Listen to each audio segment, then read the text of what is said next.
இவர்கள் இந்த மாநாடு நடத்துறது ஒன்றும் தப்பு கிடையாது.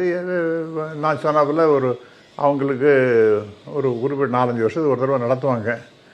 அதை தாண்டி பல கூட்டங்களை நடத்துவாங்க. வருஷத்துக்கு ஒரு முடிவு பொதுவாக மாநாடு நடத்துவாங்களா, முருகன் மாநாடு நடத்துவாங்களா? முருகன் இல்லை, அது நான் தான் சொன்னேன், ஒரு இஷ்யூ, ஹிந்து மத இஷ்யூ எடுத்துட்டு அது அந்த கான்செப்டை வச்சு நடத்துவாங்க. ஸோ அதனால் அது ஒன்றும் தப்பு கிடையாது சார். அது ஏன்னா அவங்களுக்கு உரிமை இருக்குது, ஒரு ஆரோக்கியமான விஷயத்தை அணுகுமுறையை அவர்கள் கடைபிடிக்கின்றார்கள் அப்படின்னு தான் நாம் சொல்லணும். ஆனால் இப்போ என்ன ஆகி போச்சுன்னா, இந்த முருகர் அப்படிங்கிறது இன்றைக்கி விளையாட்டுத்தனமாக போயிடுது தமிழ்நாட்டில்.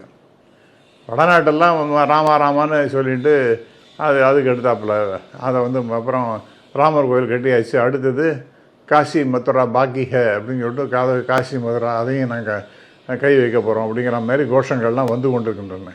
அப்புறம் பசுமாட்டை அடித்து கொண்டு விட்டான் அப்படின்னு சொல்லிட்டு இருக்கா இல்லையா தெரியாது, அந்த மாதிரிலாம் ஒரு மத துவேஷத்தை கலப்பி விடுற மாதிரி கொண்டு வந்தது. மூன்றாவதாக பார்த்தீர்கள் என்றால்,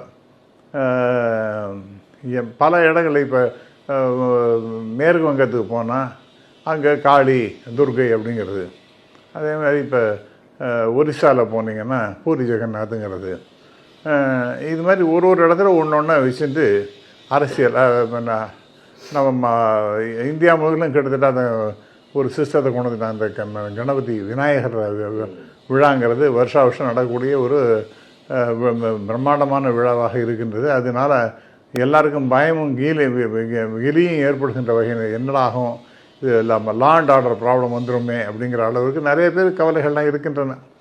அதெல்லாம் உண்மையும் கூட. ஸோ இதனால் நாம் என்ன சொல்கிறோன்னா, இப்போ இந்து முன்னணி நல்லா நடத்திட்டோம், அதை பற்றி நமக்கு ஒன்றும் ஆட்சேபனை கிடையாது.